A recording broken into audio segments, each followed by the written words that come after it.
This is a town square in Strasbourg, in what is now eastern France. It's July 1518. In a few minutes, a woman will walk out onto these stones and begin to dance. She will not stop.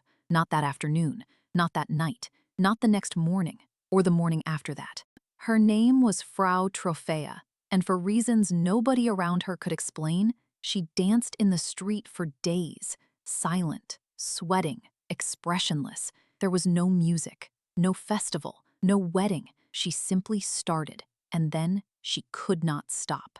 Within a week, more than 30 of her neighbors were dancing with her. Within a month, an estimated 400 people were dancing in the streets of Strasbourg, and some of them danced until they died. Now, you've probably heard some version of this story before: a poisoned food supply, a hallucinogenic mold in the bread. That explanation is wrong. It's been wrong for a long time, and the real answer is considerably stranger, because it means whatever happened in Strasbourg in 1518 was not a poisoning, not a curse, and not a one-off historical curiosity. It's still happening. There were documented cases in the 20th century. There was one in the United States in 2011. Stay with me, because the last 5 minutes of this video are going to be about you. At first, the neighbors assumed she'd tire. A person dancing in the street in the middle of a working day is strange, but people get strange. She'd stop when her legs gave out. Her legs did give out. She collapsed, slept where she fell, woke, and started again. By the fourth day, this had stopped being a curiosity and started being a problem. And here's the first detail that should tell you something was seriously wrong. She didn't appear to be enjoying it. The chronicles described the dancers as frightened. Some of them begged for help while their bodies kept moving. Witnesses said they looked as though they were being compelled, that whatever was happening to them was happening to them, not something they had chosen. Within days, others joined her, then more. So the city did what any responsible authority would do. They convened the experts. Strasbourg's physicians examined the afflicted and ruled out the two explanations available to a medieval mind. This was not a punishment from God, and it was not the work of the stars.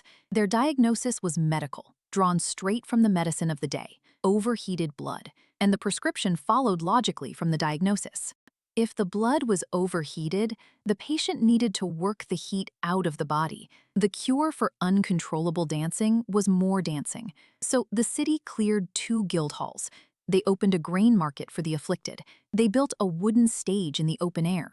And then, and this is documented, this genuinely happened, they hired musicians to play, and they brought in professional dancers to keep the afflicted moving. The city of Strasbourg responded to a dancing epidemic by supplying it with a live band. It did not work. It made everything worse.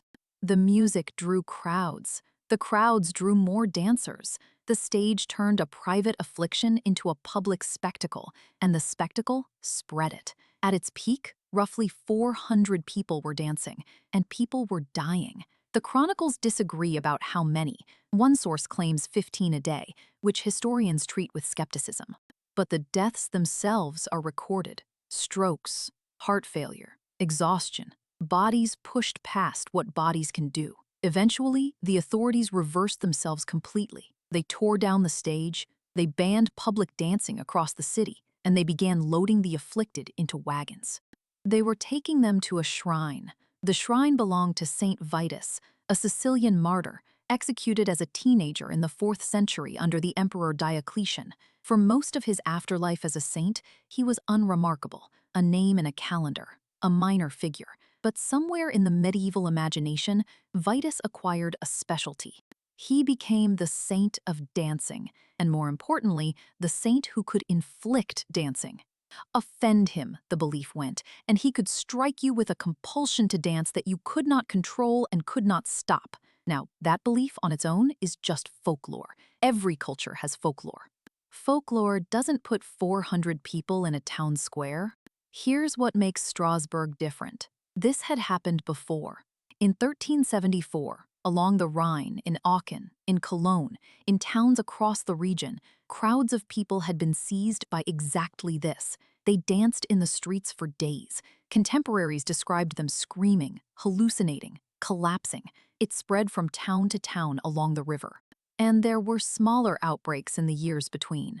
Not many, but enough. So by 1518, dancing sickness was not a strange idea in Strasbourg. It was a known illness with a known cause and a known cure. Everyone understood what it looked like. Everyone understood what triggered it.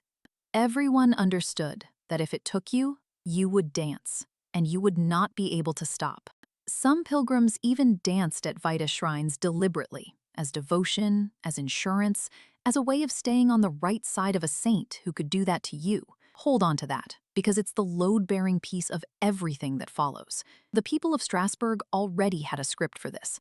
They knew exactly what their bodies were supposed to do if it arrived. For centuries, there were two explanations on the table. The first was the supernatural one. Vitus, the curse, divine punishment, fine for 1518. Not much use to us. The second is the one you've almost certainly heard, and it arrived with the authority of science attached. Ergot.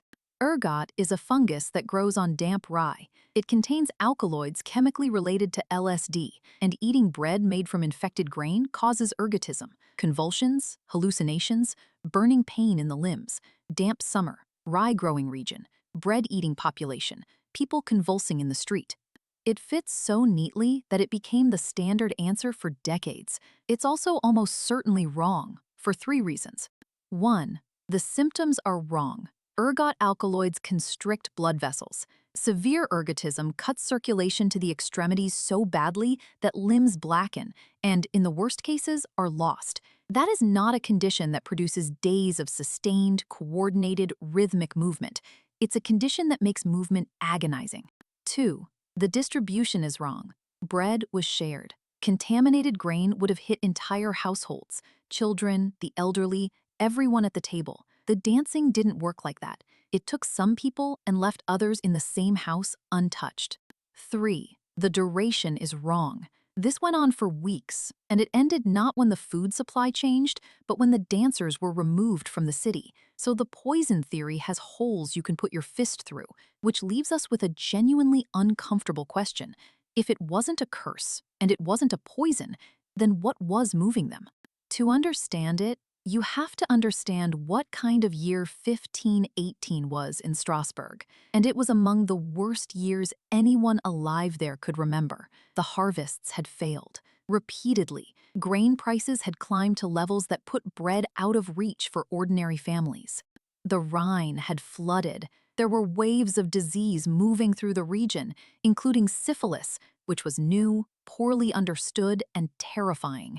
The city was full of beggars. People were watching their children go hungry, with no expectation that next year would be better. That is the raw material. Sustained, inescapable, communal dread. Now add the second ingredient, belief. Not vague belief, specific belief. A population that already knew, with total certainty, that extreme stress could summon a saint's curse, and that the curse made you dance. Stress, a shared script, and one trigger, one woman, stepping out into the street. What historians now think happened in Strasbourg is called mass psychogenic illness. Real physical symptoms, genuine, involuntary, sometimes fatal, produced by the mind rather than any external agent. The dancers weren't faking. That's the part people get wrong. Their exhaustion was real. Their collapse was real. Their deaths were real. John Waller has argued they were in something close to a trance state. Their bodies were doing what their minds had been taught to expect their bodies would do. The mind wrote the script. The body performed it. And the audience watching learned the script too. If this were only about medieval superstition, it would be a curiosity, a story about people who didn't know better. It isn't. In 1962, at a girls' boarding school in what was then Tanganyika, 3 students started laughing and couldn't stop.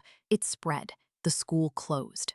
Over the following months, it moved through the region, closing more than a dozen schools and affecting roughly 1,000 people. There was never an infectious agent. In 1983, in the West Bank, hundreds of schoolgirls fell ill. Dizziness, fainting, difficulty breathing. Investigators tested the air, the water, the food. They found nothing at all.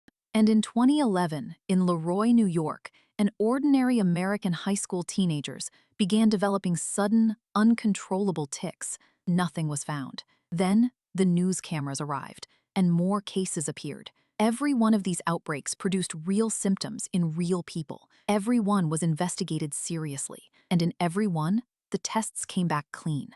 Your mind and your body were never two separate machines. In 1518, an idea could travel only as fast as a person could walk it to the next village. We removed the speed limit. It wasn't something in the bread. It was them. It was always them. And the honest question is, how you would know if it were happening to you right now. That's the whole channel. Stick around and stay curious.